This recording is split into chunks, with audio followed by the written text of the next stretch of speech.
Well, Dad finally got his computer out of here, so now I just got one more wild and crazy computer experiment to try before my kitchen table can actually be a kitchen table again for the first time in however long it's been. The hunt is continuing to find an intelligent use for this piece of junk dinosaur, Dell Dimension L566CX, circa the turn of the millennium. This machine was the first computer my dad ever had, when he was the last person in the family to not have any kind of email access after I went off to college. He didn't want to be the old hillbilly who was living in the past or something along those lines, so he went out and got himself a cheap computer. That's what this thing is. 600 megahertz Intel Celeron. That's megahertz for you people who are too used to everything being in gigahertz these days.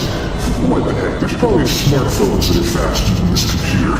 Anyways, 600 megahertz Celeron, originally 64 megs of RAM. That's megabytes to you people that don't know your retro terminology. Just kidding. 64 megs of RAM, I upped it to 256, and anyways, one time in college, some of my geek friends pretty much tortured the living daylights out of a penny and a two by getting it to run Windows XP. It was way below the recommended system specifications, but they managed to get it working.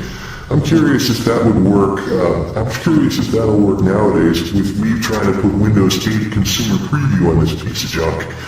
And people have been telling me, I've been hearing people say that Windows 8 is easier on old hardware than Windows 7. Let's put that to the test, shall we? This machine is currently running Windows 2000, and I really don't give a darn what's on it.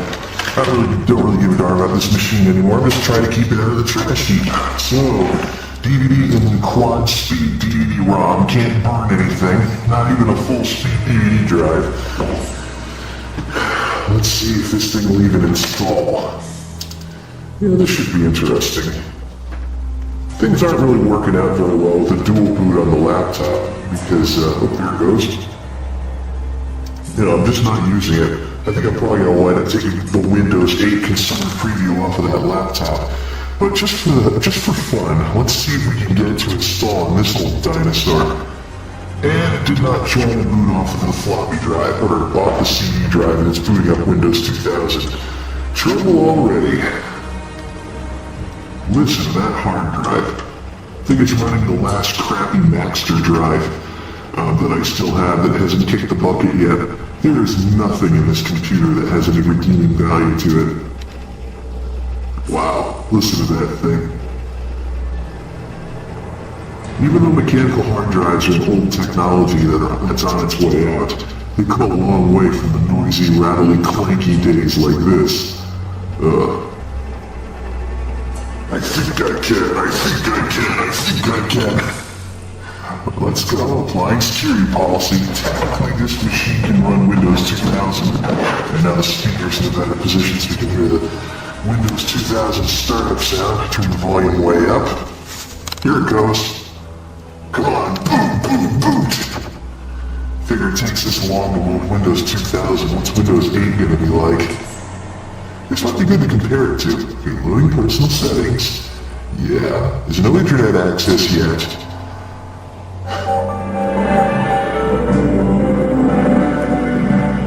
Oh man, now there's a sound I'll bet you geeks that watch these videos haven't heard in a really long time.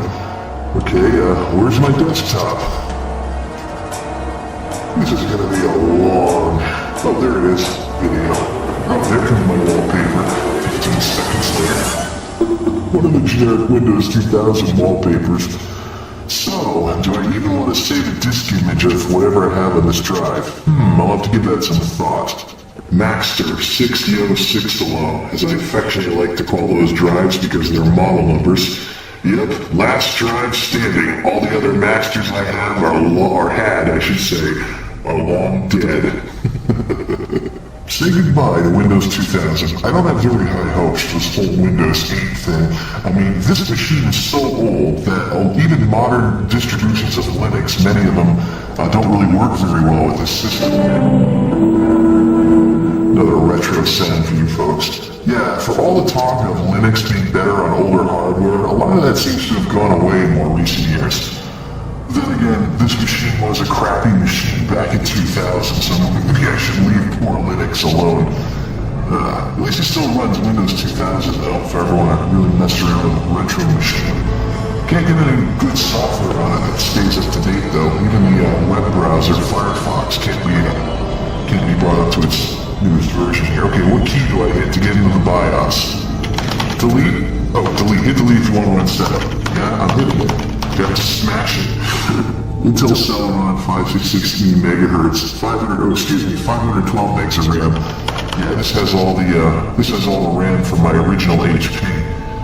By dumb luck, this machine takes the same RAM as the first computer I ever owned. So, oh brother, uh-oh, not good. First boot device floppy, second boot device CD-ROM. This isn't looking good, folks. Number 2, let's see if this thing's even gonna read. Or maybe, who knows, after 10 years, maybe this drive's finally dead. I'd really hate to have to swap drives to try and get this thing working. Floppy drive. Dinosaur.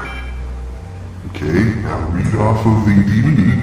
Okay, it blinked, and it did absolutely nothing. Here it goes, starting Windows 2000 again. Maybe I have to, can I put this on a CD-ROM or something? I wonder.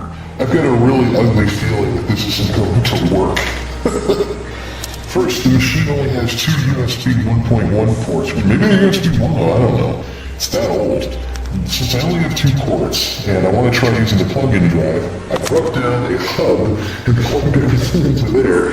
And I got this thing here. It works, technically, it gets power. But when I tried to install Windows 2000, the whole system rebooted all by itself. So here come the power problems. To run the automatic reboot so it doesn't crash like that again. Another retro sound. The changes you made require you to restart the computer. Blah, blah, blah, blah, blah. No, I don't want to restart the computer. Here's some good news here. Finally, after one crash, the drive is showing up and it's detecting as a CD-ROM. Or DVD-ROM, etc. Next question, can I boot off of it? Since obviously the built-in optical drive isn't going to work for this one. Problem is, even with the plug-in drive, the speed's going to be greatly deteriorated because it's not USB 2. Why do I even bother with this nonsense? We're in trouble once again. Uh-oh. There's no selection for USB stuff to boot off of. Not good. I get this ugly feeling that this is a lost cause. Will it boot? That is the question. Blendtech's gonna throw something at me if I don't stop parodying them. Okay, Dell.com, etc., etc., etc. Come on, do the floppy drive test. Leo Laporte on his Tech Guy show is talking about how people that do these kinds of videos like to edit things to make things look easier than they actually are. I'm gonna back off on some of that shit. Just have tedious desist. Okay, and the drive activity. Nope, went straight to the hard drive yet again.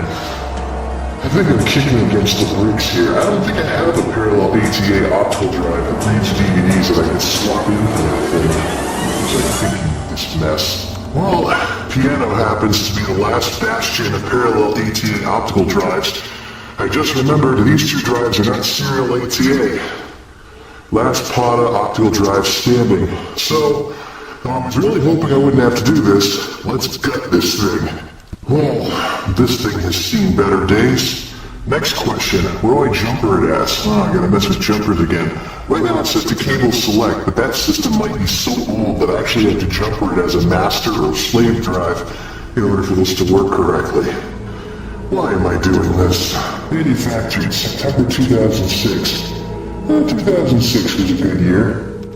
Okay, so good news for a change. The old drive that came out is jumper cable select as well, so that's good. There we go, all upgraded, so to speak. But one thing I gotta give Dell credit for, it's real easy to pop open the case to change parts out. Thumbs up for that. Now, the big question, let's see if it works with the new drive. Start up. Come on, open. Open. Oh, crap. Oh, double crap. We gotta do the paperclip thing to get it open because the belt's worn out.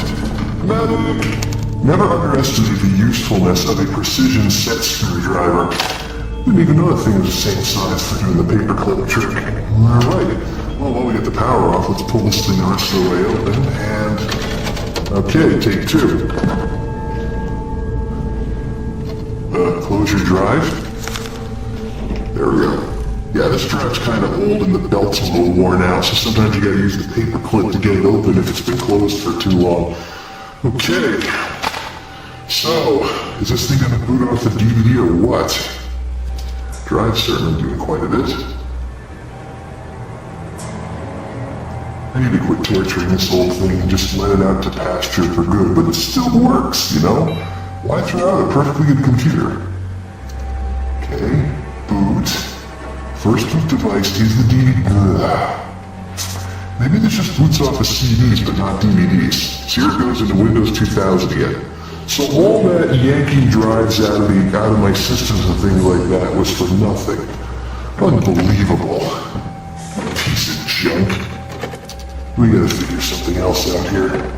Here's the part that I just don't get. Ready for this? Put the disc back in and let it spin up.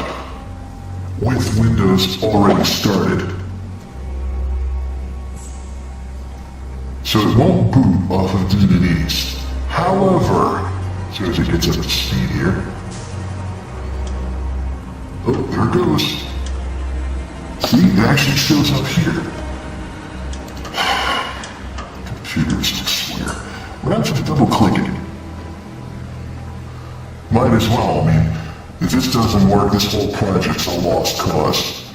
Certainly done enough messing around and taking parts out of my own computers to get this going. Your computer can't run this version of Windows. You need installation disk that's compatible, etc., etc., etc. Probably because I'm running a 32-bit OS. Yeah, well, I don't feel like downloading Windows 8 preview for 32-bit. Blah, blah, blah, blah. Okay. Enough's enough. Get this thing out of this dinosaur.